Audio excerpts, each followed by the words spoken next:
All right. Missed pre-construction meeting. On the agenda today, we're going to discuss who is at fault, what did they do wrong, was the city correct in shutting the project down, what should the course of action be, should fines or penalties apply, should the GC or subcontractor be eliminated from future bidding, and whose responsibility was it to schedule the pre-construction meeting? Excuse me. First up, we got who is at fault. So the main side to hold the blame is the GC. This is because the GC holds the contract with the client, which is the city, and the GC is 100% responsible for acquiring all permits before construction begins. This includes coordinating with traffic, safety, and all other administrative duties. All subcontractors and others involved in the site are not responsible for how the project is organized and approved through the proper channels.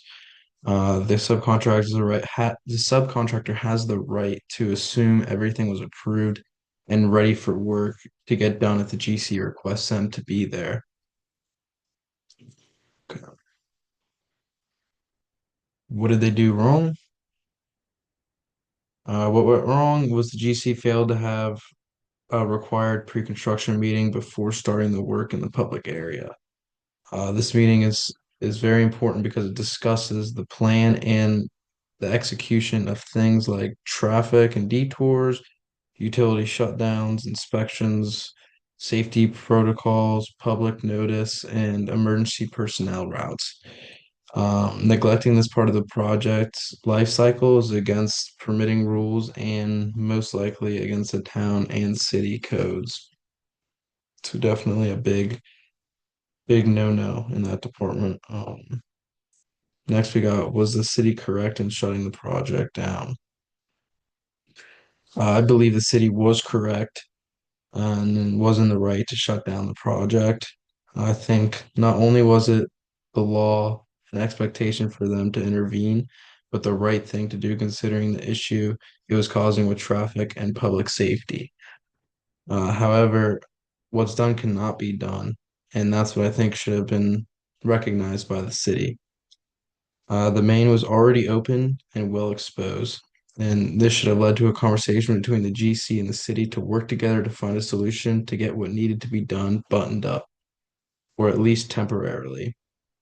Enacting a total and complete shutdown in that situation could create a whole new world of problems, and the city should have been more intelligent and proactive in properly dealing with the situation by handing out a consequence, but also making an effort to resolve all the issues. What should the course of action be? The best course of action would be to hold a meeting with everyone involved. The GC, the city, and the utility contractor, or anyone else that might be important. After the meeting, the work should continue under guidance from the city. This way, they can complete the job and restore service to the surrounding areas. Uh, After the critical threat work is taken care of, all other work should be halted until the GC is issued a violation for this lack of negligence and a fine too, if necessary, from the city. The GC then will go through the proper channels to schedule a meeting and plan accordingly with the rest of the city to resume the work.